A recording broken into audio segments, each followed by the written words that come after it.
국무회의입니다. 대통령님께서 개선안과 함께 모두 말씀을 하시겠습니다. 네, 제49회 국무회의를 시작하겠습니다.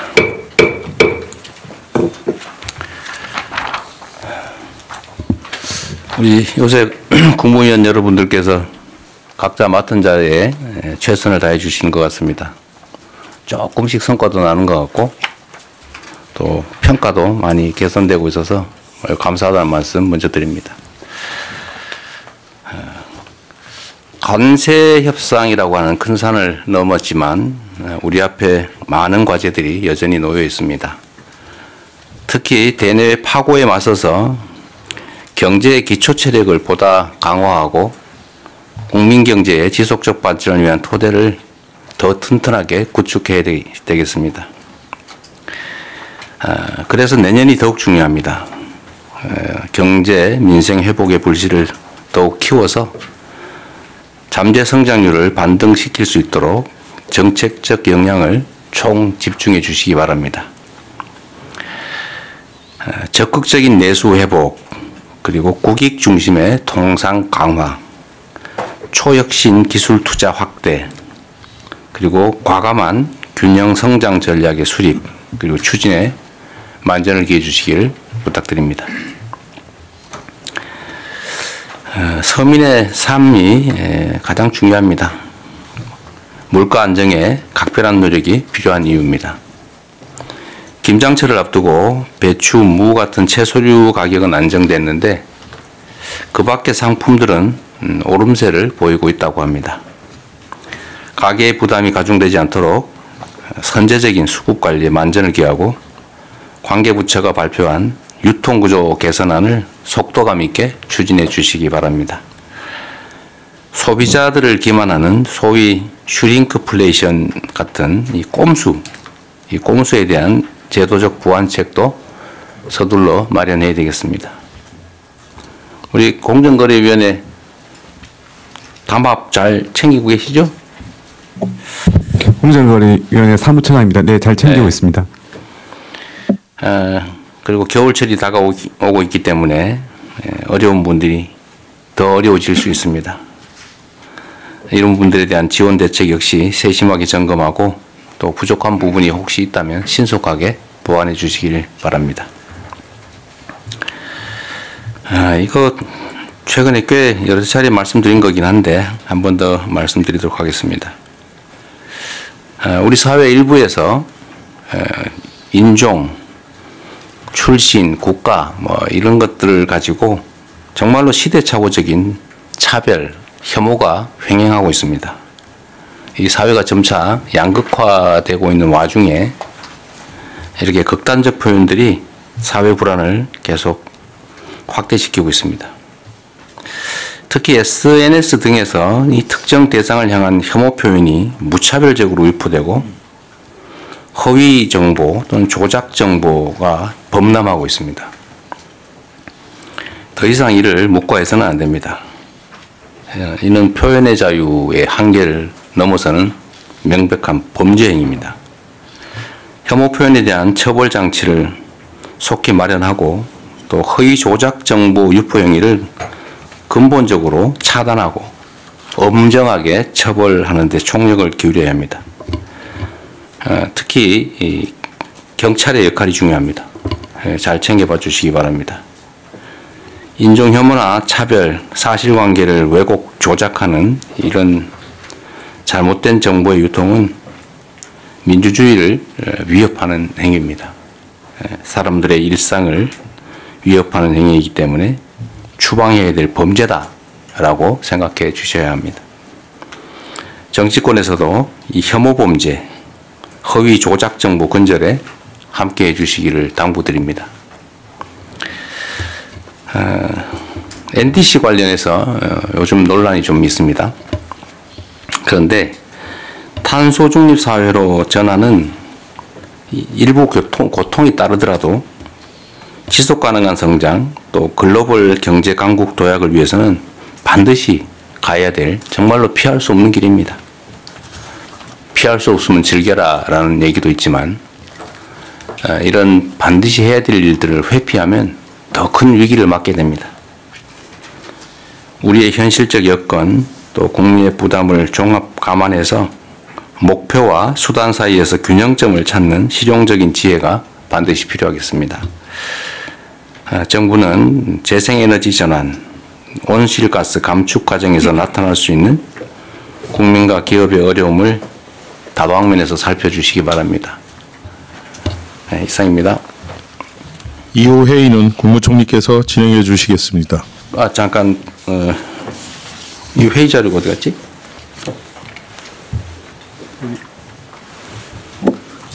대통령님 자리에 지금 회의 자료가 없네요. 네, 오늘 회의 자료를 좀 보니까 부처 보고 안건이 있고 대통령령안에 대한 심의 내용이 있고 일반 안건들이 있는데 이 중에 보완이 필요한 사항이 아니면 의결은 비공개에서 하되 보완이 필요한 사항 아니면 다 공개로 토의하시는 게 어떻겠습니까? 네, 2건을 지금 부처보고 중에서는 2건을 하기로 되어 있고 그 다음에 비공개로 되어 있는데 그 뒷부분 굳이 그럴 필요 있나요? 잠깐 아마 그 내용을 부처 간에 협의한 것 같은데 그 사이에 한 번 더 협의 듣겠습니다. 한번 이 중에 그 부처 보고 안건이 4건이 있거든요. 4건이 있고 체육단체 혁신 방안은 비공개하기로 했던 건가요? 거기하고 그 앞에 그 안표까지를 아마 비공개로 하기로 거기부터를 공개합니다. 병학협계까지 공개. 그다음에 안표하고 체육단체 혁신 방안을 비공개로 하기로 되어 그렇게 조정을 지금 한 것 같은데요, 실무적으로. 그런데 가급적이면 국정이라고 하는 게 우리 국민들께서 다 이해관계가 있는 일인데 문체부는 이거 비공개로 해야 될 특별한 이유가 있어요? 공개하겠습니다. 그러니까 합시다 그냥 하고 일반 안건은 NDC, 예비비, 협정안, 영예 수여안, 보고안건 1건 이것도 비공개해야 될 이유가 특별히 있습니까? 어떠세요? 사실 NDC는 비공개할 필요가 없죠. 기후 안건은 비공개할 이유가 없습니다. 네, 그건 공개해서 하고 예비비도 뭐 이게 왜 비공개? 내용상으로는 비공개할 게 하나도 없습니다. 네, 협정안은 뭐 보완이 필요한 사항인가요? FTA 어디 외교부? 예, 괜찮습니다. 괜찮아요? 네, 그렇습니다. 그 가능하면 공개로 얘기해요. 그다음에 영예 수여안 이건 뭐 비공개될 이유가 없는 것 같은데? 네, 그렇습니다. 기록물 평가 결과 보고 이거는요 행안부. 아 그래요? 그러면은 대통령령 안건 논의만 비공개라고 나머지는 그냥 다 공개 논의하시죠. 먼저 하고. 네, 그렇게 하겠습니다. 예, 그러면 제가 진행을 하겠습니다. 현안 토의와 보고가 있는데요. 제가 현안 토의하기 전에 한 가지만 좀 대통령 제안을 좀 먼저 드리고 시작을 해야 될 것 같습니다. 국무회의에서. 지금 우리 정부의 최우선 과제 중에 하나가 아시다시피 국민주권과 민주주의의 확립입니다. 그런데 현재 내란 재판과 수사가 장기화되면서 내란 극복이 지지부진한 그러한 상황인 것이 현실입니다. 가령 경찰의 국회 출입 통제, 개헌 정당성 옹호 전문 발송 뭐 이런 것들이 정부 내부에서 내란에 동조한 행태들인데 이에 대해서 그간 국회 국정감사 언론 등을 통해서 문제제기가 계속돼 왔습니다.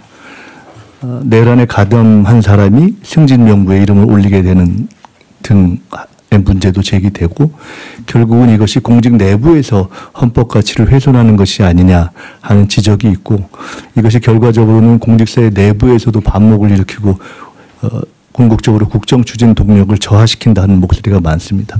그래서 종합적으로 좀 판단을 한 끝에 헌법 존중 정부 혁신 TF를 정부 내에 구성했으면 좋겠다 하는 제안을 드립니다.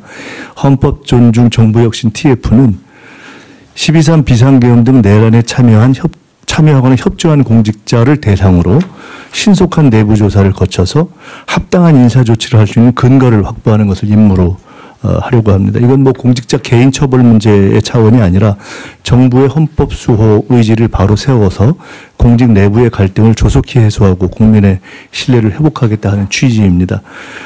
구체적으로는 정부의 각 부처와 기관별로 공정한 TF를 구성해서 내년 1월 정도까지 신속하고 질서 있게 조사를 마치고 설 전에 후속 조치까지 마련해서 민생에 집중하고 공직사회의 동요를 최소화할 수 있는 방법을 찾고자 합니다. 대통령님과 국무위원들께서 동의를 해 주시면 총리 책임하에 총리실에서 보다 상세한 추진 지침을 만들어서 배포드리고 추진해 나갈까 하는데 어떠시겠습니까? 그 당연히 해야 될 일 같아요. 네. 어쨌든 이게 내란에 관한 문제는 이제 특검에서 수사를 통해 형사처벌을 하고 있는 건데, 내란에 관한 책임은 이제 관여 정도에 따라서 이제 형사처벌을 할 사안도 있겠고, 또는 행정 책임을 물을 사안도 있고, 또는 인사상 문책이나 또는 뭐 인사 조치를 할 정도의 낮은 수준도 있기 때문에 필요할 것 같습니다. 네. 네. 특검에 의존할 게 아니고 독자적으로 해야 될 일 같아요. 네, 장관님들 자세한 말씀은 따로 드리겠습니다. 네. 네, 그러면 다음 현안 토의를 진행하겠습니다. 2026년 경제성장 전략 주요 골자 안에 대해서 기획재정부 장관님께서 발제해 주시기 바랍니다. 예, 보고 드리겠습니다. 보고 자료는 작은 거하고 큰 거 두 개가 되겠습니다. 최근의 경제 상황입니다. 첫째, 경기는 그 밑에 GDP 실질 성장률에서 보시는 것처럼 작년 2, 4분기에 마이너스 0.2%, 작년 3, 4분기에 0.1, 4, 4분기 0.1, 금년 1, 4분기에 마이너스 0.1을 보이는 이 경제 상황이었습니다. 매우 어려운 아주 심각한 상황이었습니다. 그래서 저희 정부 들어서는 2, 4분기는 6월은 아마 저희들 관련에 대해서 0.7%로 새 정부 들어서 기대감 등등으로 이렇게 좀 0.7%까지 반등했고, 3, 4분기는 온전한 우리 이재명 정부의 첫 경제 성적표가 마이너스 1.2%로 이렇게 성장했습니다. 마이너스 1.2%. 플러스. 당황하셨는 것 같아요. 네, 1.2%로 아주 높은 성장을 했는데요. 2024년 1분기 이후 6분기 만에 이제 최고 수준을 해서 아마 이런 조금 더 힘을 낸다면은 연간으로 1% 내외 성장도 저희들은 예상하고 있습니다. 정시는 추경, 상법 개정 등 정책 효과에 힘입어서 주요국 대비 가장 높은 주가 지수 상승률을 보여서 그 밑에 표에서 보시는 것처럼 46.6%, 11월 7일 기준입니다. 이렇게 보이고 있습니다. 이러한 경기 회복 및 정시의 어떤 상승의 모멘텀을 이어받아서 내년도에는 본격적인 성장 드라이브를 걸어서 잠재 성장의 달성을 넘어서서 잠재 성장률 반등의 원년, 좀 전에 대통령께서도 말씀하신 바와 같이 만들 그런 필요가 있기 때문에 그러한 각오하에서 2026년도 경제 성장 전략 마련을 추진하게 되었습니다. 그동안의 경제 상황 점검회 간담회 관계 장관님들하고 상의도 했습니다. 그리고 기재부하고 뭐 일부 부처 간에는 또 1대1 간담회도 해서 1차적으로 저희들이 과제를 모았는 부분이 밑에 표에서 나오는 부분이고, 자세한 것은 큰 종이로 보고를 드리겠습니다. 향후 부처가 내년도부터는 주도적으로 정책 과제를 구체화 추진하고, 기재부나 다른 부처는 부처 간에 이견이 있는 과제라든지 또는 여러 부처가 같이 협의해서 하는 그런 과제에 대해서는 조율 지원을 하도록 하겠습니다. 이런 작업이 되면은 내년도 2026년 초에 부처 업무보고 첫 순서로 이 경제 성장 전략을 발표하고 이어서 부처별로 세부 과제 발표하는 게 어떠냐는 그런 생각을 가지고 이 부분은 좀 토의를 해서 결정을 하도록 하겠습니다. 다음은 큰 종이가 되겠습니다.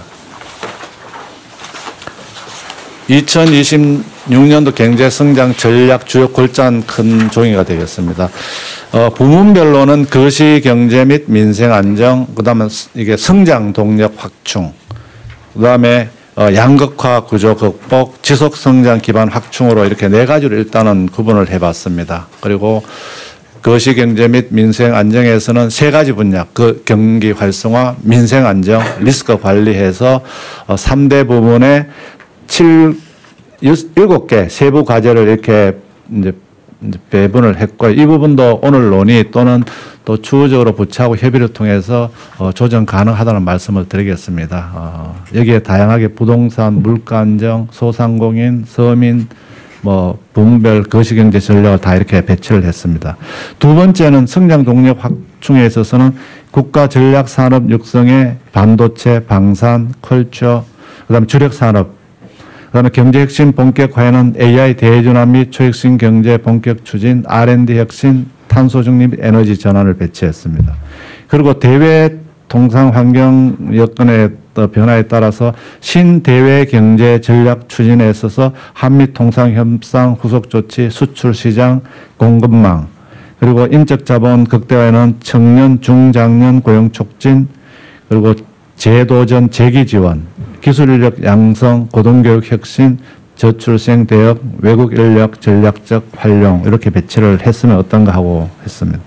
그럼 양극화 구조 극복에서는 지역균형 성장에서 지역 산업 인프라 확충, 지방 우대, 지역 관광 촉진, 사회 연대 경제 활성화, 그리고 대중소 상생 및 중기 성장 지원에는 대중소 지식 기술 협력, 기술 탈취 방지, 중소기업 경쟁력 제고, 글로벌 진출 등이 포함되는 부분이 되겠습니다. 산업안전투자 확대에는 안전투자 금융지원, 인센티브 확대, 건설공사 안전관리 강화 등 해서 여기는 더 보완이 필요하다고 생각합니다. 그다음 노동시장 이중구조 완화에는 임금격차 완화, 비정형 근로자 보호, 개정 노조법 원활한 시행이 되겠습니다. 사회안전 매트 강화에는 서민금융지원 확대, 노후소득 보장, 퇴직연금의 기금화 등이 포함 가지가 되겠습니다. 저소득층 지원, 그리고 지속성장 기반 강화에는 생산적 금융 확대를 위해서 여기는 과제가 좀 있습니다. 벤처 투자 확대, 국내 주식 장기 투자 및 기업 자금 공급 촉진, MSCI 선진국 지수 편입 추진 및 믹비라고 해서 이거는 이제 국채입니다. 국채의 선진국 지수 편입, 첨단 산업 금융 지원, 그리고 규제 혁신에서는 데이터 공유 확대, 기업 규모별 규제 개선, 경제 형벌 합리화, 그리고 재정 공공기관 혁신에 있어서는 기획예산처 설립에 따라서 재정 운영 방식이라든지 지출 구조를 대혁신하는 방안, 그다음에 사회보험 재정 안정화, 국세외 수입 관리, 공기업 혁신, 국유재산 제도 개선, 조달 행정 등 조달 혁신 조달 확대 이렇게 해서 저희들이 지금 안을 초안입니다. 그래서 오늘 대통령 주재에서 논의가 되면은 저희들 보완하고 그 이후에도 또 필요한 과제는 지속 보완해서 내년 초에는 그 2026년 경제 성장 전략이 발표돼서 잠재 성장률의 반등을 이루는 그런 계기로 삼았으면 합니다. 이상 보고를 마치겠습니다. 근데 이거 내용 정리를 아주 잘하신 것 같은데요. 근데 여기 왜 자료는 안 띄고 오셨어요? 이게 너무 크다. 너무 커가지고. 네. 그래서 어쨌든 뭐 중요한 부분이 다 들어가 있긴 한데, 그래도 강조하고 싶은 건 몇 가지만 제가 말씀드릴게요. 뭐 어차피 다 하던 거긴 한데 한번 강조해서 한번 말씀드리는 겁니다. 어쨌든 국정에서 제일 중요한 거는 뭐 안전이나 또 안보 뭐 이런 것들 뭐 당연히 중요하고 그건 기본이니까. 근데 그 외에 정말로 중요한 거는 결국은 민생이죠. 국민들의 삶을 더 개선하는 거고. 그 민생의 핵심은 역시 먹고 사는 문제, 경제라고 생각이 됩니다. 어쨌든 경제 회복에 어쨌든 총력을 다해야 되는데, 그런데 우리가 조금씩 세부적인 데서 혹시 놓칠 수 있는 게 있는데, 하여튼 서민 물가 안정, 그 중에 특히 전에도 한번 강조했던 식품 관련된 물가 안정이 정말로 중요한 것 같아요. 그리고 이게 정부가 정책적으로 기업 활동 지원, 경제 활성화 조치를 취하면 이제 대기업들의 활동이 중요하죠. 영향이 가장 크고 기여도도 크고 칭찬할 바가 많긴 합니다만 그 중에 가끔씩 보면 이런 독점적, 과정적 지위를 악용해가지고 부당한 이익을 취하려고 하는 경우가 가끔씩 있어요. 근데 이거는 쌀 속에 뉘 같은 거라서 반드시 골라내야 됩니다. 그래서 아까 제가 공정거래 말씀도 한번 드렸고요. 그래서 유통구조 개선 문제도 그렇고 어쨌든 부당하게 물가, 독점적, 과점적 지위로 인해서 물가 올리고 그 서민 부담으로 가중시키는 이거는 철저하게 어쨌든 가진 권한을 최대한 발휘해서 잘 관리 통제해야 될 것 같습니다. K컬처가 중요하다는 거는 뭐 또 말할 필요도 없고 그래서 문체부 역할이 정말로 중요한데요. 하여튼 제가 최근에 여러 군데서 얘기를 들어보면 외국 정상들하고 통화를 하거나 만나서 얘기를 해보면 우리가 조금만 외교적 노력 이거 조금만 더 하면 정말로 시장이 많이 열리겠다 생각이 들었어요. 그중에 특히 문화 분야 문화가 이게 기업 진출의 천병 역할을 하잖아요. 대한민국 코리아에 대한 이미지, 인상을 개선하면 상품에 대한 수요가 늘어나는 그 원리가 있는 것 같아요. 그때 문화 수출이 1이 되면 상품 수출이 1.8배가 늘어난다. 그때 그렇게 얘기했죠. 네, 맞습니다. 그래서 문체부가 힘들겠지만 지금 잘하고 계시지만 더 주력해 주시길 바라고요. 그래서 뭐 게임이니 푸드, 뷰티 뭐 이런 건 정말 가능성이 많은 영역 같고 이건 또 중소기업 영역이라서 일자리에도 크게 도움되는 것 같습니다. 그 다음에 인적 자본 극대화 부분에서 다른 것도 다 중요한데 하여튼 제도전 재기 지원 이거 정말로 강조 다시 한번 해야 될 것 같습니다. 예. 펀드도 그렇고 금융도 그렇고 뭐가 실패하면 다시 일어날 수 있게 해줘야 되고 이게 실패 경험이 많은 사람이 오히려 성공 확률이 높다는 건 통계적으로도 나온 사실인데 하여튼 우리 사회의 일반적인 분위기가 한 번 실패하면 마치 그 퇴출되는 것 같은 그런 상황이라서 하여튼 재기, 제도전 지원 제도는 최대한 발굴해 주시기 바랍니다. 지역균형 성장 중에 지방우대 정책은 어쨌든 계속 확대해 주시고요. 지역관광 분야도 이거 그래서 문체부가 계속 중요한데 최 장관님 제가 저번에 우리 대통령실 안에서만 얘기했는데 지금 이제 관광객들이 계속 늘어나면서 서울을 왔다가 다시 재방문할 때는 서울보다 다른 데를 가고자 하잖아요. 재방문이 늘어나는데 그래서 다른 지방에 대한 홍보가 정말로 필요할 것 같고 그거는 요즘은 그 광고나 홍보는 SNS를 활용하는 게 정말로 효율적일 것 같아서요. 뭐 체험기라든지 이런 걸 좀 대대적으로 좀 해주시면 좋겠어요. 관광공사가 뭘 하는지 잘 모르겠는데 뭐 역할을 잘하게 해주십시오. 지역관광 촉진은 정말 중요한 아이템 같습니다. 그리고 대기업들이 지금 국가 정책에 이제 가장 혜택을 보는 게 대기업들인데, 그 수출 기업들, 대기업들인데, 아주 대기업들 잘하고 있어요. 잘하고 있고. 전에 나왔던 뭐, 온갖 중소기업 약탈, 탈취, 기술 탈취, 이런 문제들이 요즘은 많이 얘기가 없긴 한데, 혹여라도 또 모르니까 기술 탈취나 중소기업, 이게 좀 뭐 표현이 좀 그런데, 하여튼 중소기업들의 부당한 좀 압박을 하지 않도록 그 부분도 각별히 좀 챙겨주십시오. 이건 뭐 사회 문화의 문제인 것 같아요. 자기만 살겠다고 힘없는 사람들은 쥐어짜가지고 부당이익 취하는 거, 이건 철저하게 좀 막아주면 좋겠습니다. 그리고 사회 안전 매트 강화 분야에서는 서민 금융 지원 분야를 그냥 말이 아니라 최대한 좀 정책적으로 지원해 주십시오. 금융 분야가 제일 자유주의적인 것 같아요. 그냥 한번 빚 안 갚으면 죽을 때까지 빚쟁이 돼가지고 아무것도 못하는. 그 선진국들은 빚이 한번 지더라도 쉽게 탕감해 주잖아요. 파면 면책 제도가 잘 발달해 있는데 우리는 아직 많이 부족한 것 같아요.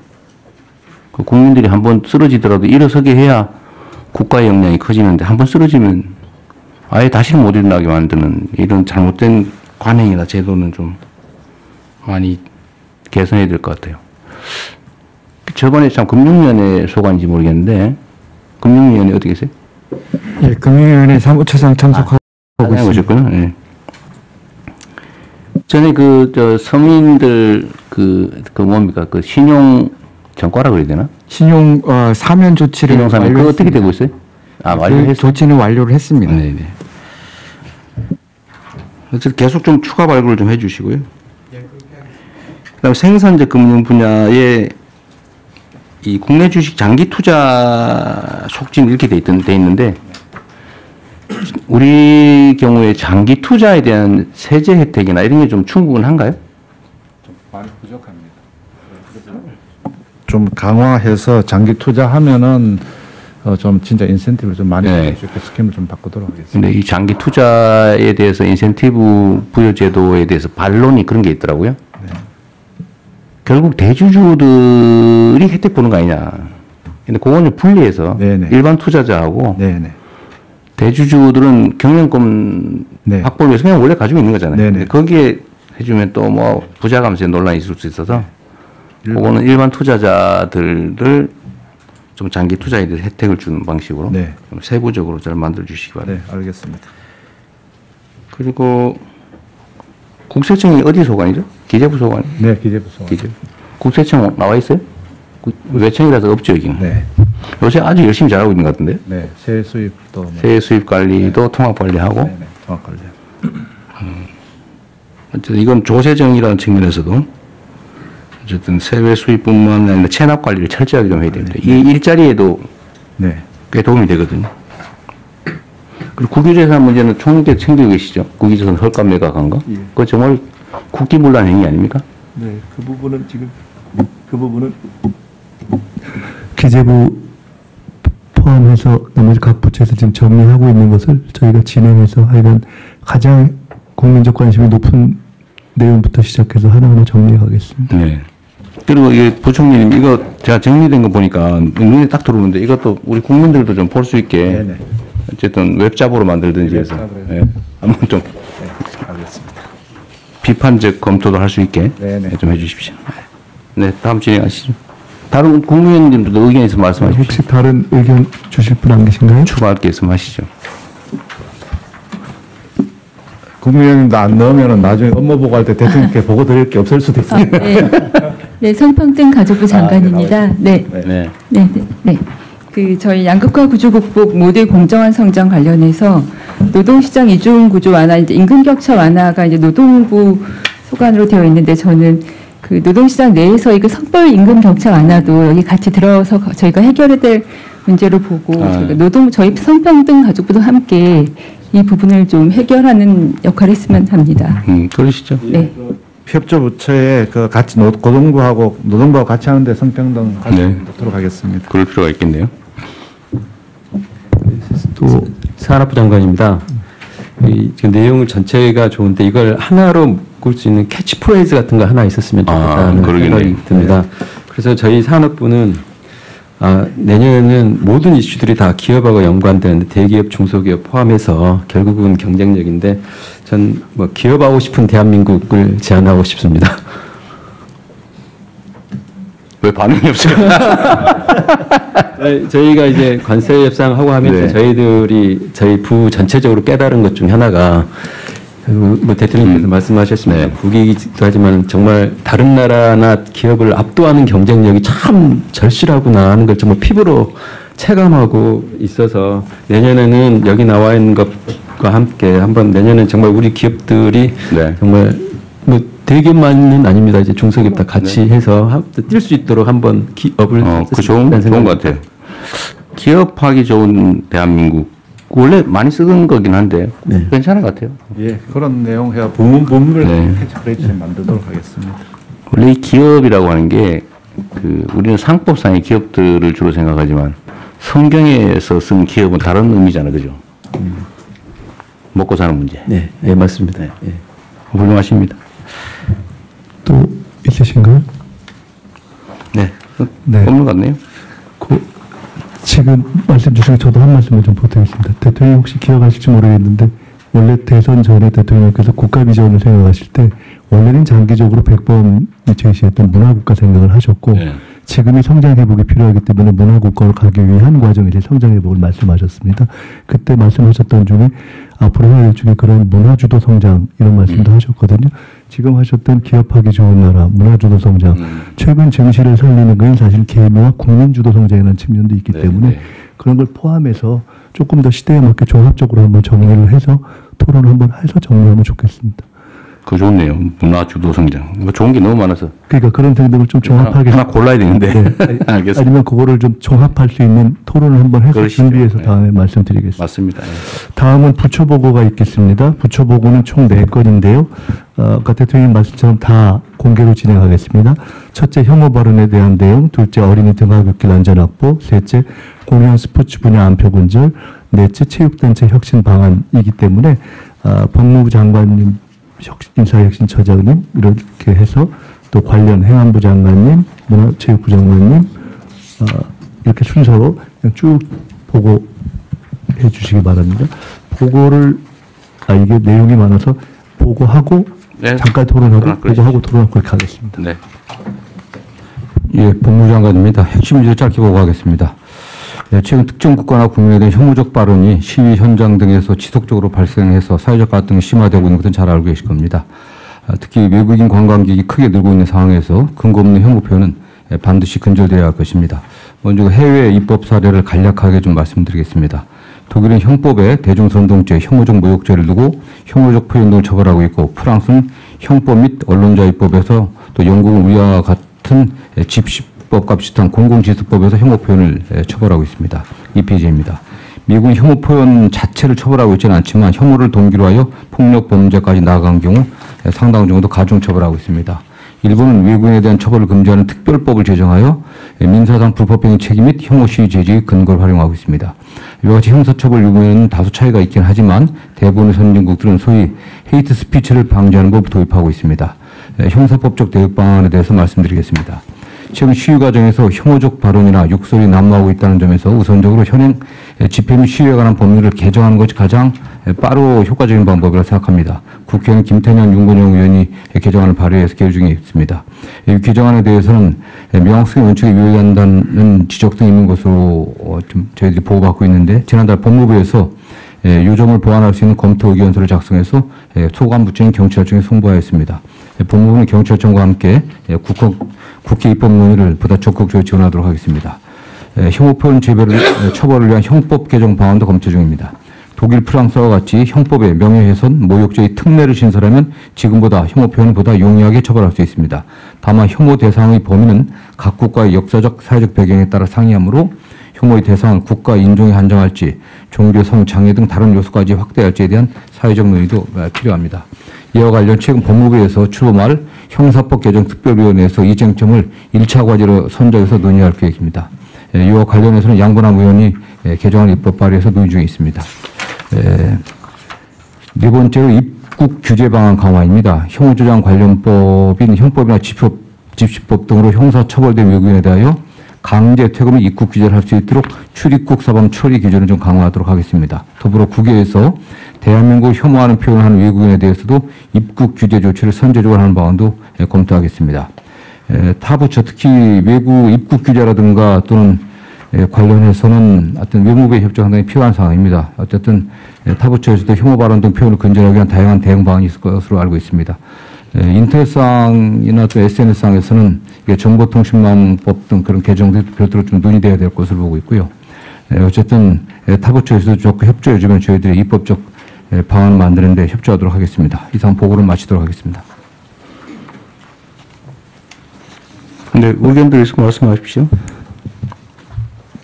잠깐 이 부분은 인사혁신처장님까지 같이 보고를 해야 되나요? 인사 여기에는 잠깐 인사는 좀 더 하시죠. 네. 요거는 공무원에 대한 제한된 거니까. 네. 일단 법무부 발표에 대해서 의견들 있으면 말씀 먼저 들어보시겠습니다. 제가 먼저 말씀드릴까요? 네. 지금 네 번째 입국 규제 강화 문제는 현행 법률 하에서 할 수 있는 일 같아요? 쉽지 않습니다, 선생님. 왜요? 일단 지금 관련 기준이 지금 없습니다. 이거에 관련해서는. 기준 만들면 되잖아요. 예, 예. 그래서 지금 그걸 저희들이 입법 없이도 할 수 있는 일 같은데. 출입국 사범 처리 기준을 지금 개정하려고 좀 하고. 필요한 그 기준을 만드시고 만약에 시행령, 대통령령이나 아니면 규칙이 필요하면 그걸 제정을 하시죠. 네네. 네. 그 법률 범위 내에서 그래서 그렇게 시행하면 될 것 같고요. 혐오 표현 처벌을 위한 형법 개정을 해야 될 필요가 있어 보이는데 만약에 하게 되면 그 사실적시 명예훼손 제도 이번 기회에 동시에 폐지하시는 걸 검토하십시오. 예, 알겠습니다. 네, 국회하고 좀 논의하시는 데서 네. 있는 사실을 얘기한 걸 가지고 뭐 명예훼손이라고. 그건 민사로 해결해야 될 것 같아요. 형사처벌할 일은 아니고. 집시법 개정, 형법 개정 문제는 좀 신속하게 하면 될 것 같고 독일이나 해외 입법례를 참고해서 네네. 시간 걸리지 말고 빨리 하면 좋겠습니다. 네, 신속히 하도록 하겠습니다. 네. 네, 대통령님 행안부입니다. 네, 네. 네네. 지난 에이펙을 계기로 해서 국가경찰위원회 의결을 통해서 혐오 집회 시위에 대한 대책을 마련했고요. 그 시행 중에 있습니다. 그런데 이제 그 외에 혐오 현수막이 또 맞아. 그 얘기. 문제가 심각해져 가고 있습니다. 특히 정당 현수막이 5개 광고물법뿐만 아니라 정당법에 의해서 허용이 되어 있기 때문에 이 부분에 대한 그 법률 개정도 필요하다는 말씀입니다. 아니, 안 그래도 제가 그 말씀 한번 드리려고 했는데 제가 최근에 어디 보니까 뭐 사실인지 아닌지 모르겠는데 현수막을 달기 위한 정당을 만들고 있다고 하더라고요. 그냥 길바닥에 막 걸려있는 이게 정말 저질스럽고 수치스러운 그 내용의 그런 현수막이 당에서 그런 거라고 철거를 못한다 그래요. 그 사실 최초의 이 입법 취지에서 완전히 벗어난 악용 사례잖아요. 그리고 저도 지방자치단체장을 해봤는데 그 현수막이 정말로 동네 지저분하게 만들거든요. 그 지정게시대에 닮으면 모르겠는데 아무데나 그냥. 근데 정당이라고 이런 현수막을 아무데나 막 달게 하는 게 그게 맞는 건지 모르겠어요. 법률로 지금 허용돼 있는데. 예, 그 금지되는 현수막에 대한 법적 근거가 있습니다. 예를 들면 인종차별적 또는 성차별적 내용의 인권 침해 우려가 있는 경우에 그 게시된 현수막을 철거할 수도 있는데요. 그래서 이걸 근거로 해서 금지 광고물 적용 가이드라인을 지방정부에 전부 보낼 예정입니다. 예, 그건 현행법 안에서 하는 건데 그 정당이라고 현수막을 거의 무제한으로 막 걸 수 있다. 그러니까 현수막 걸기 위한 정당을 만들어가지고 지금 하고 또 일부 얘기에 의하면 그게 무슨 종교단체하고 관계 있다는 설도 있고. 근데 이게 정말 문제 같아요. 현행 규정상 지금 동당 2장씩을 달 수 있게 해놨는데요. 여러 정당이 달다 보니까 경쟁적으로 달아서요. 도심 미관도 굉장히 좋지 않습니다. 그래서 전체적으로 총량도 좀 규제를 할 필요가 있고요. 실제로 현수막 정당은 못 달게 하는 게 맞는 것 같습니다. 그런데 법률상으로 넌 현수막 정당이니까 달지 마라. 원내 정당이고 뭐 국회의원 많으니까 달겠다. 그거 말이 안 되잖아요. 저는 물론 이게 제가 당 대표 있을 때 만든 법 같기는 한데 이렇게 악용이 심하게 되면 그 개정하든지 없애야 되는 거 아닌가요? 제가 지금 자치단체장들이 그런 민원도 많거든요. 그 법률로 그걸 허용을 해놔가지고. 제가 구청장을 할 때 그래서 소위 공공게시대를 역사 주변에 만들어서요. 그 역사 주변에 공공게시대에 달 수 있도록 해줬습니다. 근데 지금은 그냥 아무데나 막 달고 있어서요. 지금 도로가 뭐 이런 육교 이런 데 마구 달아놔가지고 사실은 교통사고 위험도 크고 그리고 보기에 너무 안 좋아요. 그래서 마이크 켜고 말씀하십시오.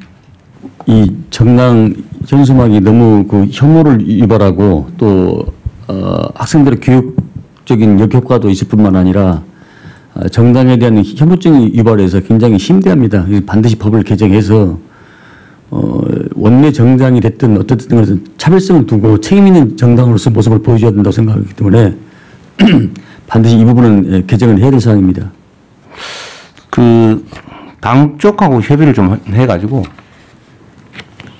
뭐 어디서 해야 될지 모르겠는데 당 쪽하고 협의를 좀 해서 이건 개정을 해서 현수막 달기 그 정당이라고 현수막 마구 달 수 있게 하는 게 말이 되나 이게 너무 행안위 소속 정당법도 행안부 소관 법률입니다. 네. 그거를 저는 이거를 허용한 거를 이제는 좀 안 하는 걸로 바꿔야 될 것 같아요. 그 정당이 국가 보조금 받아가면서 온갖 수단이 다 했는데 그걸 현수막까지 막 동네에 그 너저분하게 막 걸 수 있게 허용하는 게 말이 되는지 잘 모르겠어요. 그리고 입법적으로 가능하게 보이긴 한데 어차피 이게 정당법의 정당 활동의 자유, 그다음에 일반적으로 표현의 자유의 문제라고 해당하지만 잘 아시는 것처럼 뭐 국가안전보장 질서 유지 공공복리를 제한할 수 있기 때문에 해당 규정에다가 이거 공공복리를 제한할 수 있다고 해놓고 거기에다 이런 혐오 표현들 같은 거 할 수 없다. 아니면 정당의 목적이나 활동에 위배되는 현수막은 달 수 없다. 이런 정도 해놓으면 충분히 입법은 가능해 보입니다. 그런데 그건 주관적인 평가가 들어가기 때문에 이 정치적 차별 논란이 발생해서 일반적인 뭐 규정이죠. 아니 이게 원래는 못 달게 돼 있었거든요. 네네. 원래는 지정 현수막에만 달 수 있게 돼 있었고 정당이라고 아무 때나 막 달 수 있게 하는 거 그 법으로 만든 거 아니에요. 근데 그 법을 없애야 돼요. 그 일종 특례 특혜법을 만든 거 아닙니까? 예, 그걸 그 5개 광고물법과 정당법을 모두 개정해서 원래대로 옛날로 원래대로 돌아가야 돼요. 네. 원래 허용이 안 돼 있었어요. 지정 게시대 외에는 게시할 수 없게 되어 있습니다. 그건 협의를 좀 해보시죠. 네. 너무 보기 안 좋습니다. 다른 의견들 마저 예, 대통령 정철시장입니다. 네, 혐오 증오가 이제 실제 지금 디지털 시대에는 온라인상에서 제일 많이 이루어집니다. 그래서 형법 조치와 더불어서 정보통신망법 같은데 EU 같은 경우에는 디지털 서비스법을 보면 플랫폼 사업자가 이 증오나 혐오 이런 표현들은 삭제 의무가 부과되어 있습니다. 그리고 삭제를 안 하면 굉장히 높은 매출 대비 이렇게 벌칙이 부과되어 있거든요. 그래서 우리나라는 지금 방심위 규정 정도밖에 없거든요. 그래서 법적 처벌 조항이 없습니다. 그래서 그 온라인의 그 플랫폼 사업자에 대한 삭제 의무 조항도 같이 병행 입법이 돼야 될 것 같습니다. 좋은 생각이신 것 같네요.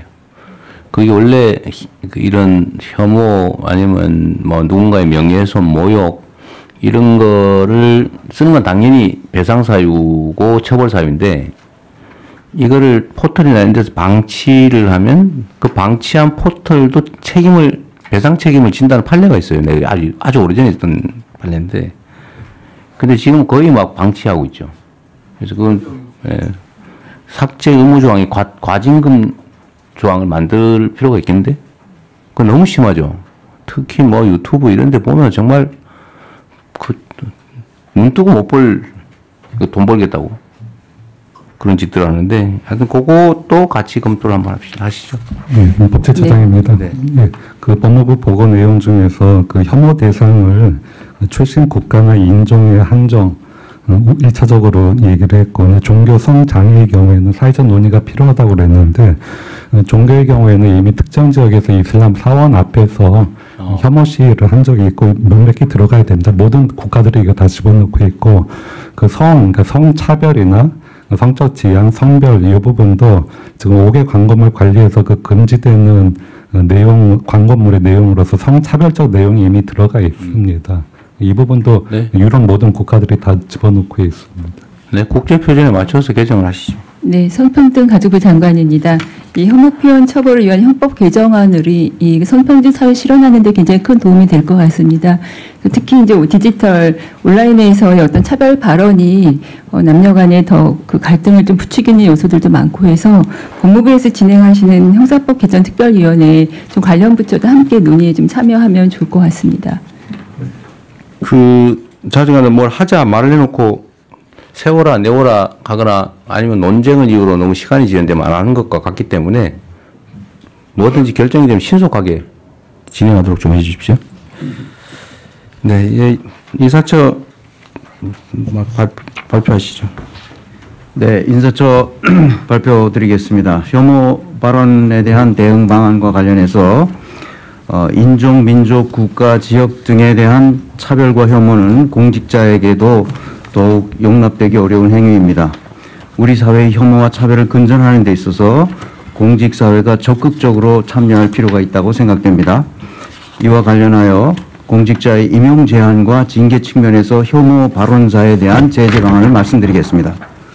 첫째, 법무부 등 관계 부처에서 그 혐오 발언 처벌 규정을 마련하면 이를 위반한 자에 대해서는 엄격히 공직 임용을 제한할 수 있도록 일반 범죄보다도 강화된 별도의 결격 사유를 넣어서 마련하려고 합니다.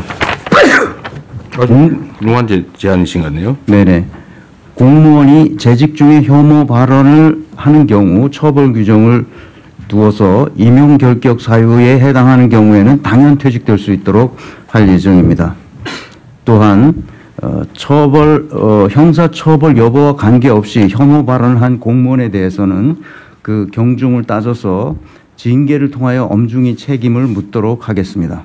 이를 통해 공직사회의 혐오 발언에 대한 불관용의 원칙을 명확히 하도록 할 예정입니다. 이상입니다. 네, 이건 꼭 필요할 것 같습니다. 얼마 전에 무슨 어떤 기관장이 하얀 얼굴, 까만 얼굴 이런 소리 해가지고 이게 어쨌든 참 있을 수 없는 일을 하고도 멀쩡하게 살아있더라고요. 이건 뭐 특별히 더 논의가 필요하지 않을 것 같네요. 이것도 신속하게 추진하도록 하시죠. 네, 대통령님, 네. 이 건 관련해서 네. 짧게 말씀드리면 이 인사혁신처에서 이 제재 강화 이 방안 이 대상에 국가인권위원회 위원장이나 위원들도 포함이 되는지 좀 확인 부탁드립니다. 그 당연히 네, 들어가죠. 네, 네, 감사합니다. 네, 일반 공무원들은 국가 공무원은 직업 공무원이기 때문에 당연히 해당됩니다. 그 해당되고 산하 공공기관 뭐 저기 이런 데도 다 적용되죠. 네, 공공기관은 대부분 국가공무원법을 준용하고 있기 때문에 아까 지금 말씀하신 대로 예를 들면 국가인권위 뭐 예를 들면 적십자회 뭐 이런 데는 어떻게 됩니까? 그거는 이제 당연히 같이 적용되게 해놔야죠. 네네. 그런데 정무직의 경우에는 국가공무원법 적용이 되지 않기 때문에 그거는 별도로 정무직. 네, 대통령 임용권에 해당되는 정무직들은 그냥 이게 혐오 발언을 했다는 사실만으로도 당연 퇴직이 되도록 그렇게 됩니다. 앞뒤가 안 맞는. 다 된다고 안 된다고? 된다고요. 혐오 발언을 했을 경우에 정무직의 경우 그 인사권자에 의해서 처리하면 되는 겁니다. 아니 그건 인사권의 문제고. 네. 그 자동으로 자격이 있냐 없냐. 그건 경중에 따라서 판단하게 돼 있습니다. 그러니까 자동으로 되는 건 아니라는 얘기죠. 네네 그렇습니다. 예, 법제처장입니다.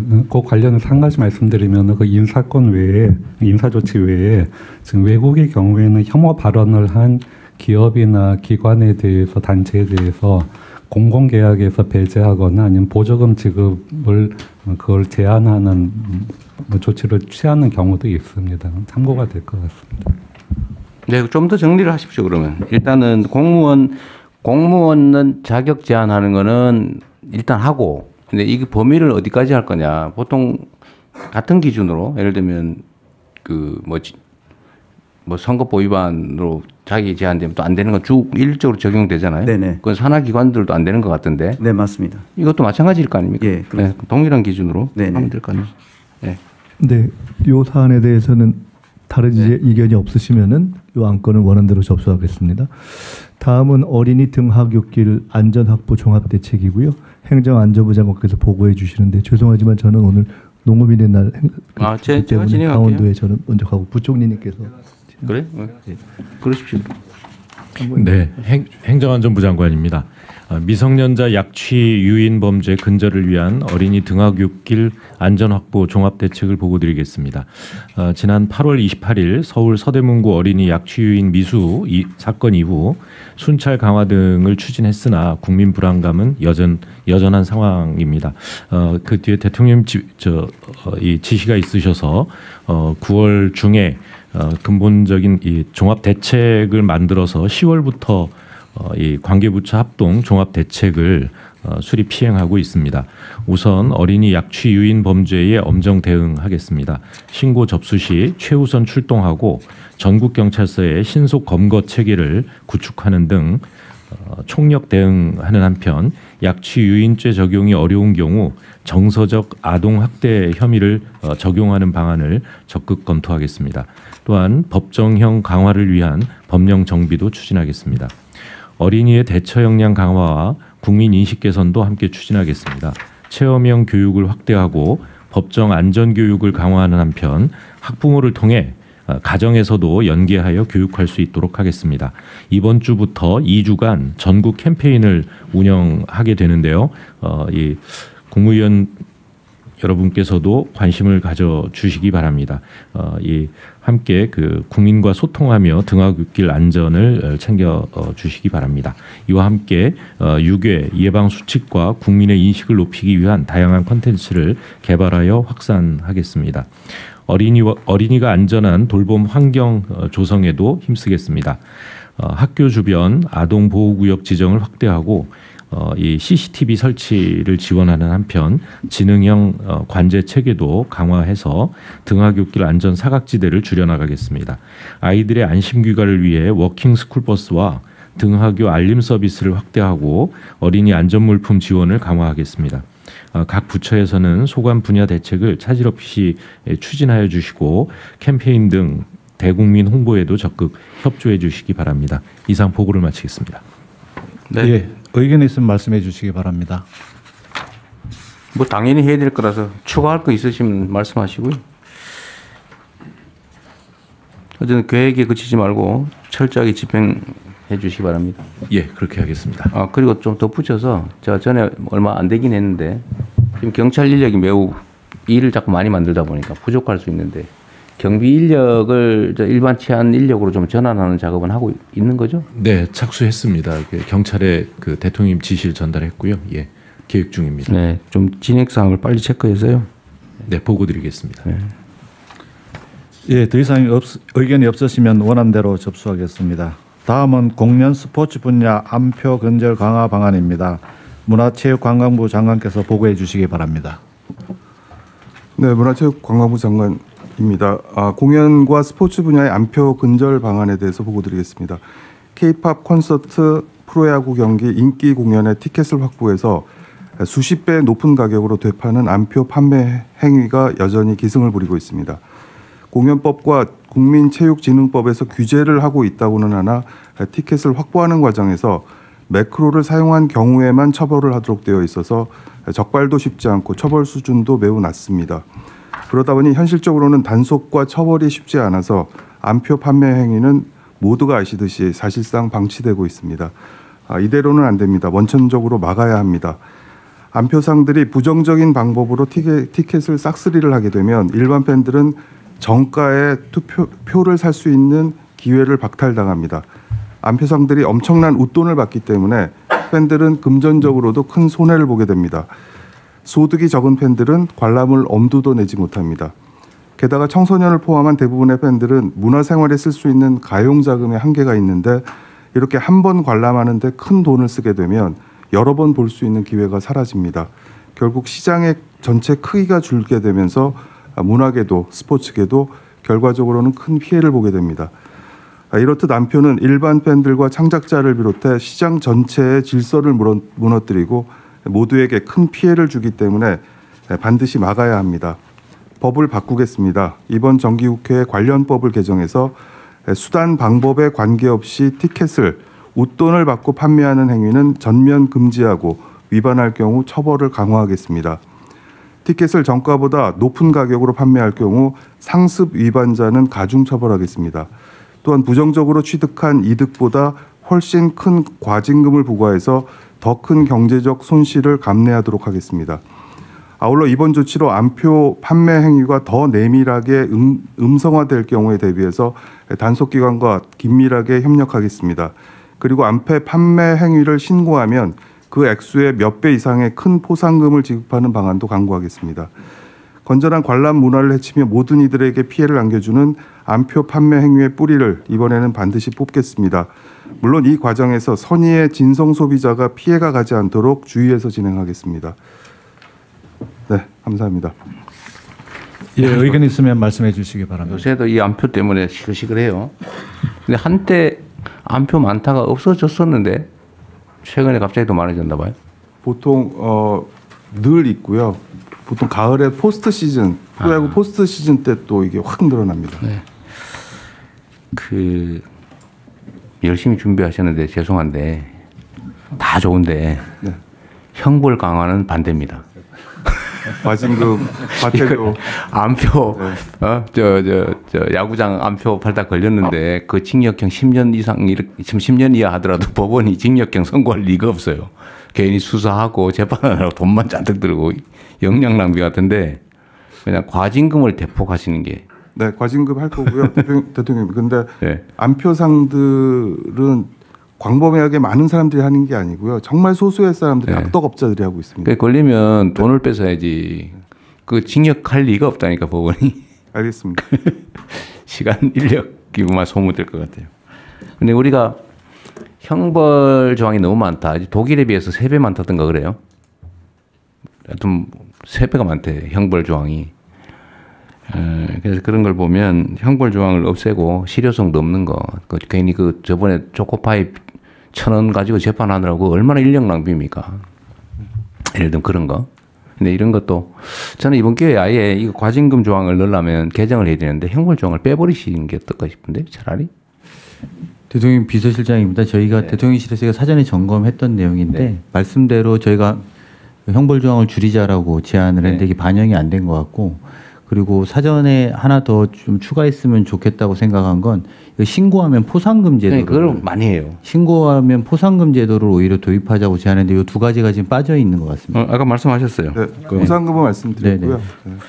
저도 그 얘기 하려고 했는데 하여튼 과징금을 때리면 정부 수입이 되잖아요. 그걸 정부가 다 가질 이유는 없는 거고 신고한 경우는 과징금 부과액의 뭐 한 10%를 지급한다든지 이렇게 하고 과징금을 예를 들면 판매 총액의 한 10배 아니면 10배에서 뭐 30배 뭐 최상한은 얼마로 정하든지 하여튼 그렇게 좀 개정을 하시고요. 이번 기회에 요거는 그 조항에 넣어야 되니까 우리 기본 방침에 따라서 이거 처벌 조항을 만드는 건 강화는 안 되고 아예 빼버리시는 게 어떨까요? 안표와 팔았다고 형사처벌하는 게 이게.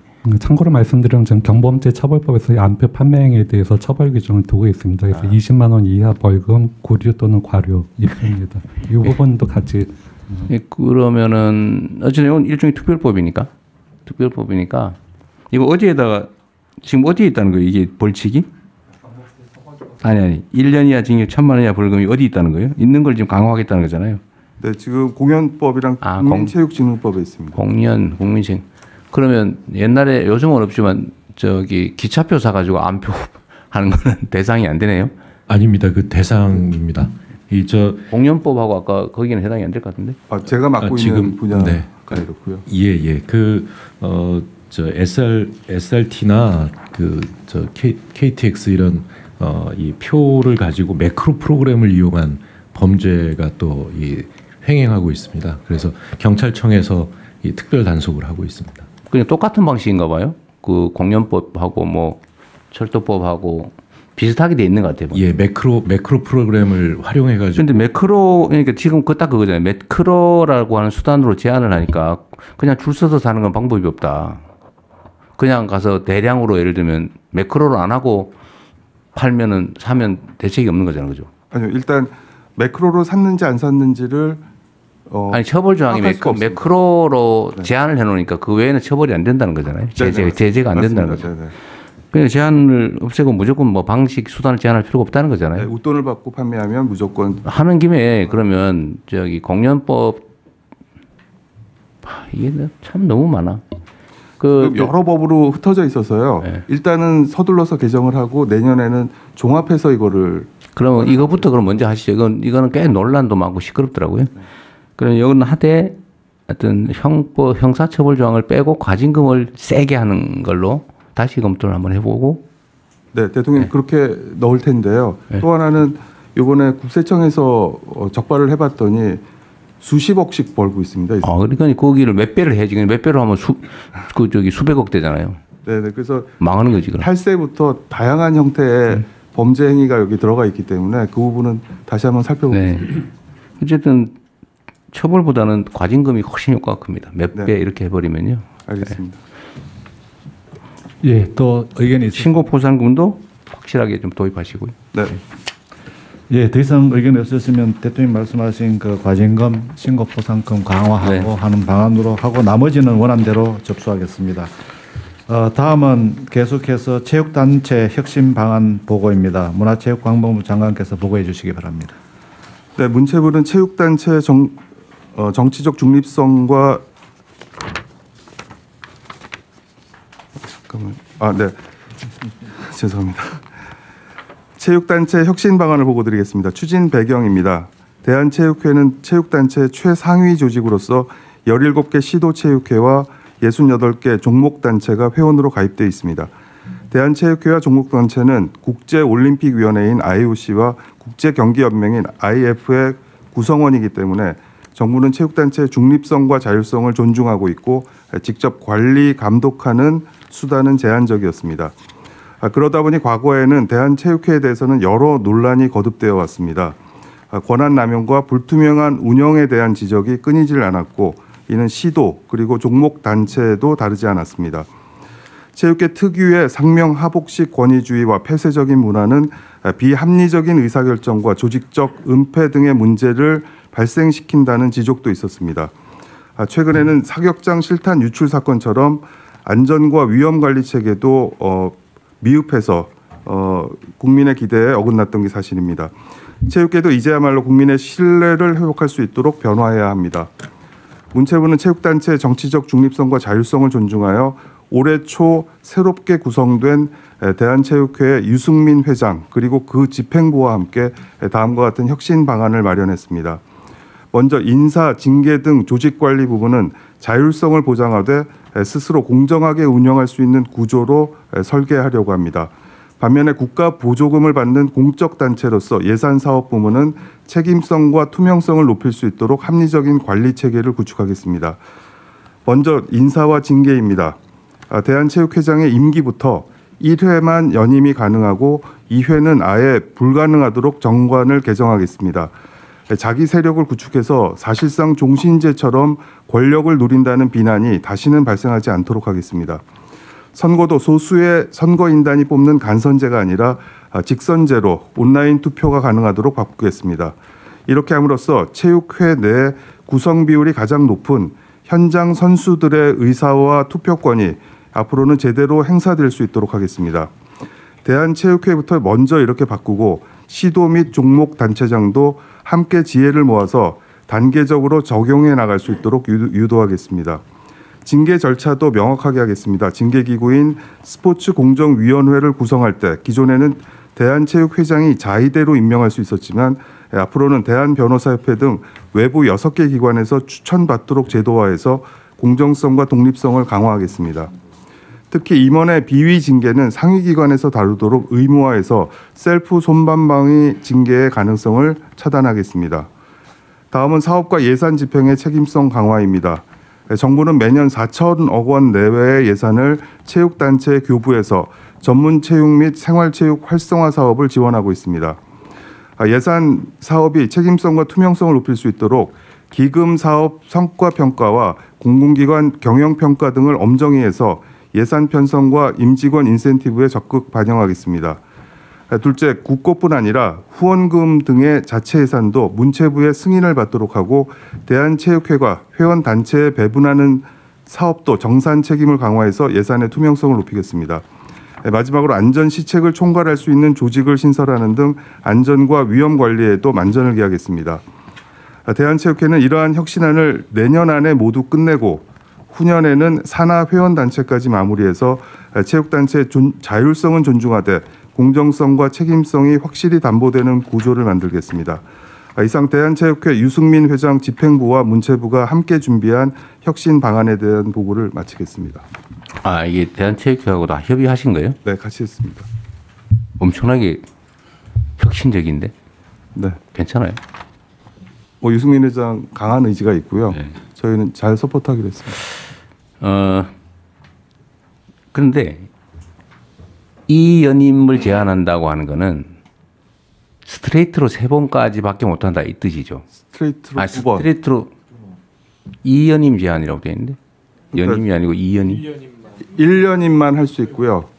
2연임을 금지한다. 네네네. 그러면은 연임을 금지하면 중임은 허용한다는 뜻이 되거든요. 그 다음에 또 한 번 쉬었다 하는 건데요. 네, 그건 되고요. 그럼 2번 연속으로 하고 쉬었다가 2번 연속으로 하고 또 쉬었다 2번 연속으로 하고 이렇게 되네. 그럴 수 있죠. 근데 가령 이제 유승민 회장 같은 경우는 젊지 않습니까? 그러니까 뭐 이번에 했으니까 다음에 한 번 더 할 수 있지만 임기가 보통 몇 년이에요? 4년입니다. 4년, 8년 하고 쉬었다가 8년 또 하고 이렇게 해도 된다. 근데 이제는 예전처럼 간선제로 하고 뭐 자기 세력을 구축한 그런 임원들이 와서 뽑아주는 게 아니라 전체 선수들이 뽑는 이제 직선제로 바뀌기 때문에 충분한 지지를 받지 못하면 어차피 될 수가 없습니다. 그러면 쉬었다 다시 하고 쉬었다 다시 하고는 계속 가능하다. 그렇죠. 네. 지지를 받으면 할 수 있는 거죠. 지지를 받으면.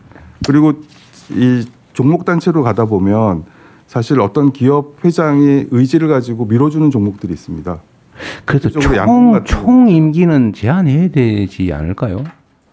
그런 부분도 한번. 그러니까 이게 이제 뭐 그걸 몇 번 할지 모르겠는데 8년 하고 쉬었다 8년 하고 쉬었다 8년 하고 이게 가능하다는 거잖아요.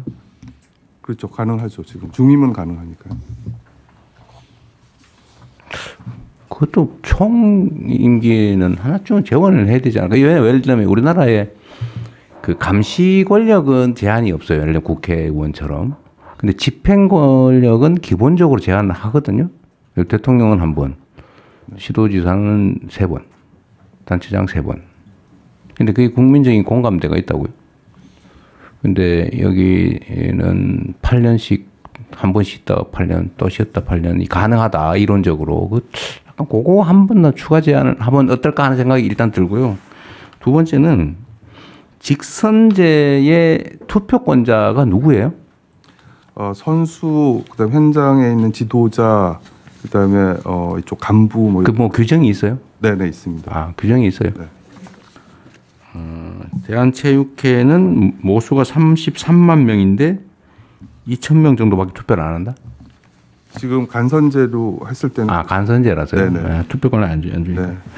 그럼 직선제를 하면 투표권자는 확정할 수 있다. 네. 무리 없이. 네. 그러면 그렇게 하시면 될 거 아니에요. 온라인 투표는 도입하면 될 것 같고. 그 하나 좀 저 추가했으면 싶은 게 그 체육계의 폭력 문제가 계속 이건 이제 부패 문제인데 폭력 문제가 언제나 문제되잖아요. 네. 근데 여전하다고 해요. 네. 이게 은폐돼 가지고 이거에 대한 대책도 좀 추가로 강구를 한번 해주세요. 네, 그 부분이 유승민 회장도 가장 지금 중점을 두고 있는 부분이고요. 또 대한체육회 분리돼서 스포츠 윤리센터라는 걸 만들어서 언제든 신고하고 감시할 수 있는 체계를 만들어 놨는데 이 부분도 조금 지금 한 7, 80명 정도가 움직이고 있거든요. 네. 여기도 예산을 좀 더 지원하고 그런 부분들에 대해서 신속히 처리할 수 있도록 저런 게 있더라고요. 이게 이제 체육계 폭력 문제뿐만이 아니고 예를 들면 뭐 중소기업의 기술 탈취 문제나 아니면 뭔가 후려치기 뭐 이런 거 있잖아요. 약자들. 이 약자들은 혹시 신고하고 문제 삼았다가 자기가 피해를 입을까 봐 말을 못 하는 거예요. 그래서 이거를 다른 부처도 다 관련이 있는데 그래서 공정거래위의 신고도 사실 좀 그렇다고 하더라고요. 혹시 내 신고했다가 조사받으면 누가 신고했는지 알잖아요. 알면 이제 불이익을 실질적으로는 주기 때문에 못한다고 해요. 그래서 이거를 좀 제도적으로 익명화해서 조사를 하면 누군가 신고를 하면 그것만 조사를 하면 딱 드러나기 때문에 그럴 때는 아예 기본적으로 포괄적으로 익명 제보는 익명으로 다 처리하고 그냥 일반 조사를 해서 드러나지 않게 하는 거를 제도적으로 뭔가 보강을 좀 해야 되지 않을까 싶어요. 우리 사회 약자 그룹들이 언제나 드러날까 두려워서 말을 못 하잖아요. 이 체육회 이것도 비슷하거든요. 예를 들면 익명으로 신고를 받을 때 익명을 철저히 보장하고 예를 들면 어느 지역의 어느 단체가 그렇다 그러면 그거 포함해서 몇 군데를 동시에 조사를 하든지 해가지고 드러나지 않게. 좀 그 방법을 좀 강구를 해보시면 어떨까 싶습니다. 그냥 아이디어예요. 네, 스포츠는 특히 그 학교에서 매우 그 폐쇄되어 있는 형태에서 일어나고 있는 폭력이기 때문에 잘 드러나지가 않습니다. 그리고 이 피해자가 겁을 먹어서요. 신고도 제대로 못하고 있습니다. 그래서 대통령의 말씀처럼 그렇게 조사하는 방법에 있어서도 아주 기술적인 방법들을 잘 찾아내서 피해가 가지 않도록 하겠습니다. 익명 신고를 확실하게 보장하고 그 절대 노출되지 않도록 조사를 할 때도 좀 광범위하게 묶어서 하도록 제도화하는 게 어떨까 싶습니다. 제가 얼마 전에도 보니까 그 내가 이걸 그만두지 않는 한 문제 삼을 수 없다 이런 기사도 하나 있더라고요. 그게 약자들은 언제나 그런 상황에 처하죠. 네, 참고로 인사혁신처에서 참고로 그 간부 모시는 날이 있다는 걸 저도 충격을 받았는데요. 간부 모시는 날이 있어요. 네. 그래서 익명으로 신고센터를 개설해서 하도록 하면 효과가 있습니다. 네. 네, 지금 익명 신고센터는 있고요. 아, 네, 있습니다. 네. 그리고 지난 8월달에 저희가 한 번 걸리면 무조건 퇴출입니다. 지금은 그렇게 운영을 했더니 신고가 지금 꽤 많이 들어오고 있습니다. 아, 그래요? 빨리빨리 처리는 하고 있습니다. 그리고 교육부의 협조가 많이 필요합니다. 보통 학원 체육 안에서 일어나는 또 폭력들이 많기 때문에 그래서 같이 협력해서 잘 대응하도록 하겠습니다. 부 장관님, 저희 과거에 조재범 사건이 있었을 때도 저희 성평등가족부에서 협조해서 문체부 산하의 스포츠혁신위원회 구성된 바 있는데 그때 고안된 제도 중에 하나가 스포츠윤리센터인데 윤리센터가 그 이후에 또 정권이 또 다른 정권 하에서 제대로 기능을 못한 면이 있으니까 살펴봐 주시고 저희 성평등가족부에서도 학교 청소년과 체육회 내에서의 성폭력 성희롱 대응에 좀 적극 지원하도록 하겠습니다. 네. 그냥 특별히 방안까지는 모르겠는데 우리 학생 선수 같은 경우에 체육을 하게 되면 일정한 성적이 나지 않으면 그 다음 장래가 없기 때문에 특히 이런 폭력에도 저항하지 못하는 경우가 많습니다. 그런데 그렇게 정말 견디다 못해서 신고를 했는데 그래서 그 선생님 그 지도자는 그만두시긴 했는데 그걸 사실은 이제 그 학생들이 운동을 계속하기가 힘든 상황이 생길 수 있거든요.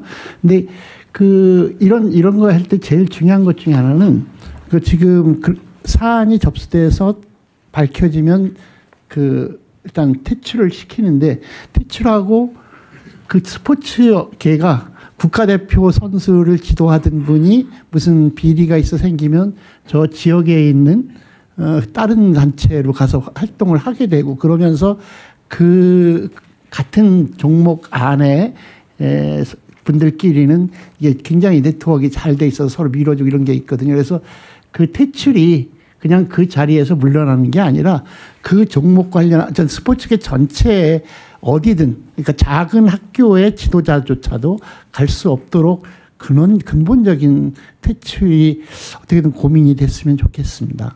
네, 그렇게 지금 퇴출되고 있습니다. 아예 자격 자체가 박탈이 돼서 다시는 들어와서 가르치는 일을 할 수 없도록 그렇게 지금 진행되고 있습니다. 네. 그래서 저번에 양궁 선수 어떻게 됐어요? 지금 계속 징계위원회 진행 중입니다. 오래 걸려요? 네, 또 이 신청도 있고 그래서 또. 하여튼 뭐든지 너무 지연되지 않게 신속하게 좀 처리하면 좋겠습니다. 시간을 질질 끌거나 그러지 않게. 네. 예, 더 이상 의견이 없으시면 오늘 논의된 결과는 보완하는 것으로 하고 나머지 부분은 원안대로 접수하겠습니다. 이상으로 부처 보고를 마치겠습니다. 그래서 오늘 또 공개해야 되기 때문에 일반 안건을 먼저 심의하도록 하겠습니다. 제 1496호부터 1498호까지 3건의 안건을 일괄하여 상정하겠습니다. 기후에너지환경부 장관께서 제안 설명해 주시기 바랍니다. 네, 설명드리겠습니다. 2035년 국가 온실가스 감축 목표안은 파리 협정에 따라 모든 당사국들이 5년마다 유엔에 제출하는 것으로 올해 우리나라의 감축 목표안을 제출할 필요가 있습니다. 이번 2035년 NDC는 IPCC 권고, 헌재 결정, 미래 세대의 부담 완화, 지구적 책임, 산업계의 부담 등을 종합적으로 고려해서 2018년 배출량 대비 53%에서 61%를 감축하는 것을 목표로 설정했습니다. 이 목표 이행을 위해 재생에너지 확대와 전력망 확충, 탈탄소 산업 전환, 전기차 보급 확산, 열 공급의 전기화, 가축 분야의 에너지화, 신규 흡수원 확대 등을 통해 부분별 온실가스 감축을 적극 추진하겠습니다. 또한 KGX 추진 전략을 함께 마련하여 전력, 산업, 수속, 건물 등 분야별 핵심 과제를 선별하고 재정, 금융, 세제, 제도 등의 측면의 통합 지원을 통해 탈탄소 전환과 녹색 산업 육성을 이뤄내도록 하겠습니다. 여기 회의 자료 좀 누구 챙겨주세요. 회의 자료가 있는 거죠? 이거 회의 자료가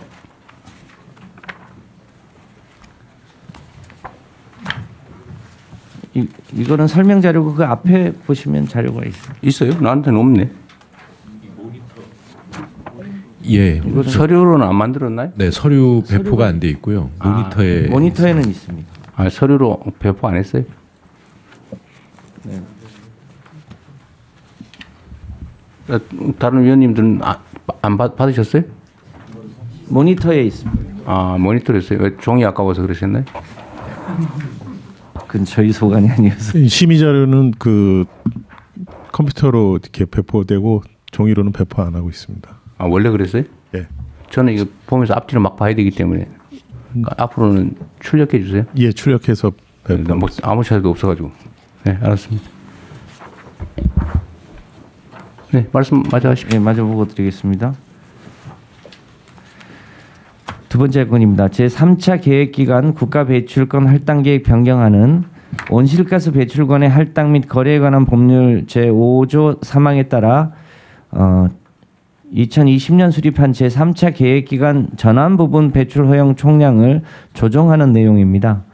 작년 말에 국가 온실가스 배출량 통계가 변경됨에 따라 3차 계획기간 배출권 거래제 전환 부분 배출 허용 총량을 조정하여 과잉 할당을 교정할 수 있도록 3기 할당 계획을 변경하고자 합니다. 다음은 제4차 계획기간 중에 국가 배출권 할당 계획안입니다. 이 안은 온실가스 배출권의 할당 및 거래에 관한 법률 제5조에 따라 제4차 계획기간의 온실가스 배출권 할당 등에 대한 구체적인 기준을 제시하는 계획입니다. 4차 계획기간에는 온실가스 감축을 유인할 수 있도록 배출권 거래제를 정상화하여 2030 NDC 및 2050 탄소 중립 달성에 기여하고 기업의 온실가스 감축이 탄소 경쟁력 제고로 이어지도록 제도를 개편하고자 합니다. 4기 할당 계획은 온실가스 감축 기능을 강화하되 경기 변동에 따라 배출권을 유연하게 공급하며 제도를 단계적으로 강화하고 산업계의 업종별 특성을 반영하여 기업의 제도 이행력을 제고하는 내용을 담고 있습니다. 이상 3건의 의안을 심의 의결하여 주시기 바랍니다. 예, 의견을 말씀해 주시기 바랍니다. 너무 복잡한 의제라서 의견들이 없나 본데요. 이게 사실 논란이 상당히 많은 거죠. 그렇습니다. 그 처음에 국민 공청회 시작할 때는 감축안이 48%안, 53%안, 61%안, 65%안 네 가지를 가지고 검토를 했는데요. 그 중간에 헌재의 위헌 판결, 헌법 불합치 판결이 있었는데 그 헌재의 내용을 쭉 함의해 본 바 최소한 미래 세대 부담을 줄이려면 최소한 53%는 넘겨야 할 것 같고요. IPCC가 중간에 61%, 그러니까 2019년 대비 60%를 줄이라고 하는 권고가 있었고요. 워낙 빨리 지구가 더워지고 있어서 과학자들은 65% 안도 권고를 했는데 48% 안은 아무래도 위헌성이 있어서 산업계 쪽은 그 안을 선호하긴 했습니다만 네. 위헌성이 있어서 제외했고요. 65%는 우리가 아무리 해도 좀 무리가 따라서 선형으로 직선으로 그어서 달성할 수 있는 53%와 61% 사이를 범위 형태로 결정하게 됐습니다. 이게 어쨌든 뭐 얘기로는 2018년에 배출한 탄소 총량 기준으로 53%를 줄일 것이냐 아니면 61%까지 줄일 것이냐 그 논란이 있는 건데 어쨌든 우리 목표로는 최저 53% 최대 61%까지 줄이겠다는 목표를 수립한다 그 말이죠. 그렇습니다. 어쨌든 뭐 다 많은 논의를 해서 한 거라서 네, 그냥 더 얘기해도 예, 여러 번 그 관계부처 협의도 논의를 많이 장차 세부 계획안들을 세워야 하고 특히 전력 분야는 12차 정기본도 세워야 하고요. 각 분야별로 세부 이행 계획을 세우는 과정에서 더 정밀하게 계획을 세우고. 하여튼 이게 이제 우리 이 장면을 보시는 국민 여러분께서도 이제 다 이해하시겠지만 이제 어제 논란이 있는 이유는 이걸 강화를 하면 전통적인 예를 들면 석탄 발전소 또는 화석연료 사용하는 산업들 이게 이제 부담이 커지는 거고. 그렇습니다. 대신에 이제 재생에너지 산업이나 이런 부분은 또 기회가 또 생기는 거고 기업의 부담이 되긴 하지만 결국은 이렇게 체질로 바꿔야 되는데 여기에 대해서 반대하는 분도 계시고 빨리 해야 되는 쪽도 있고 지금 그런 상태인데 이제 우리가 정부 차원의 목표치를 정하는 거다 그 말이잖아요. 그렇습니다. 네. 네, 대통령님, 저 산업부 장관입니다. 산업부는 부담되죠. 아. 큰 부담이 되는 건 사실이고요. 더군다나 지금 현재 산업계 여건이 다배출 업종인 철강, 석유화학 등이 특히 더 어려운 업종들입니다. 그래서 논의 과정에서 기후부랑 산업부 그리고 뭐 경제부처에서 나름대로 굉장히 치열한 논쟁은 있었습니다. 다만 하나 이게 제대로 적응이 되려면 산업계의 어려움은 이게 발표만 되고 정부가 원래 여기 안에 포함된 지원은 있어야 되는데 발표할 때는 지원을 해준다고 했다가 실제로 이제 발표하고 나면은 그런 지원들이 없었던 과거 정부의 사례가 있어서 거기에 대해서 좀 불안해하고 아쉬워합니다. 그래서 이런 목표와 함께 원래 지금 여기 하면서 했던 내용 대부분들이 주로 이제 R&D 관련된 재정 지원 내용들이 굉장히 상당히 많습니다. 이런 부분들이 같이 가서 업계에서도 어차피 대통령님께서 말씀하셨다시피 이게 시대의 흐름이고 따라가야 된다면 그에 같이 가서 업계의 경쟁력, 산업의 경쟁력 강화될 수 있도록 각별히 좀 관심을 가져주시면 감사하겠습니다. 그런 거 잘 챙기시라고 저기 기업하시던 분을 산업부 장관으로 모신 겁니다. 아, 네, 잘 챙기세요. 네. 예, 의견 또 있으십니까? 예, 네. 더 이상 의견이 없으시면 세 건의 안건은 각각 원안대로 의결하겠습니다. 다음은 제 1491호 안건을 상정하겠습니다. 이번 안건은 제가 제안 설명드리겠습니다. 2025년도 일반 회계 목적 예비비 지출안은 국가정보자원관리원 화재로 중단된 정보 시스템의 대구 센터 이전 등 복구 비용을 지원하기 위한 행정안전부 소관 예산 201억 6,800만 원, 과학기술정보통신부 소관 예산 41억 7,700만 원 등 총 260억 6,800만 원과 10월 30일 중앙재난안전대책본부에서 확정한 9월 호우피해 복구 계획 이행 지원을 위한 행정안전부 소관 예산 83억 원을 2025년도 목적 예비비로 지출하려는 것입니다. 심의 의결하여 주시기 바랍니다. 네, 이거 뭐 별도의 특별한 의견이 필요한 게 아닌 것 같은데요? 예, 다른 의견이 없으시면 원안대로 의결하겠습니다. 다음은 제 1492호, 1493호 두 건의 안건을 일괄하여 상정하겠습니다. 외교부 차관께서 제안 설명해 주시기 바랍니다. 네, 제안 설명드리겠습니다. 대한민국 정부와 베트남 사회주의 공화국 정부 간의 자유무역협정 부속서 3가에 제시된 품목별 원산지 규정을 개정하는 교환각서안과 대한민국과 동남아 국가연합 회원국 정부 간의 포괄적 경제협력에 관한 기본협정 하에 상품무역에 관한 협정 부속서 3 원산지 규정의 부록 2의 품목별 원산지 기준 개정안은 기존 자유무역협정상 품목별 원산지 기준을 세계관세기구의 2022년 통일상품명 및 보호체계에 맞추어 개정함으로써 당사국 수출입업자들이 해당 협정의 혜택을 더욱 편리하게 누리도록 하려는 것입니다. 상기 2건은 국회 비준 동의를 필요로 하지 않습니다. 이상 2건의 의안을 심의 의결하여 주시기 바랍니다. 의견이 있으시면 말씀해 주시기 바랍니다. 없습니다. 예, 의견이 없으시면 두 건의 안건은 각각 원안대로 의결하겠습니다. 다음은 제 1494호 안건을 상정하겠습니다. 행정안전부 장관께서 제안 설명해 주시기 바랍니다.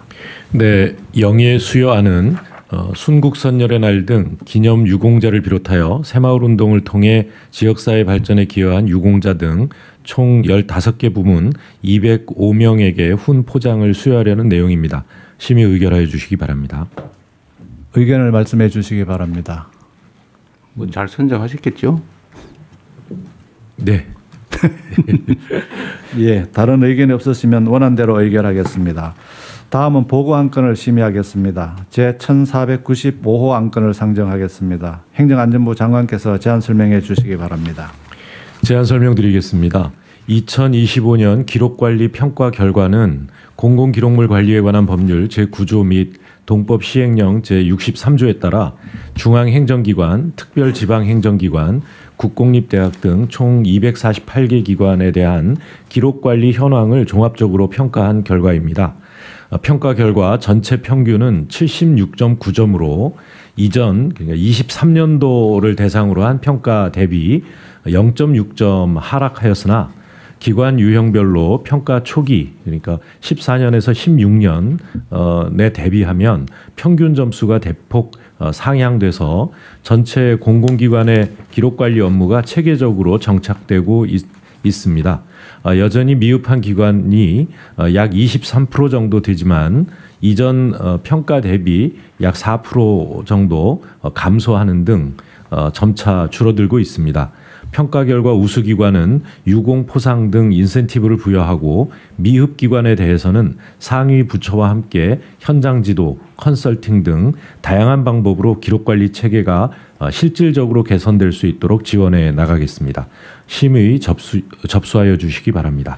의견을 말씀해 주시기 바랍니다. 없습니다. 네, 다른 의견이 없으시면 원안대로 접수하겠습니다. 이상으로 공개 심의를 마치고 비공개로 전환하도록 하겠습니다. 네, 이후 순서는 비공개로 진행하오니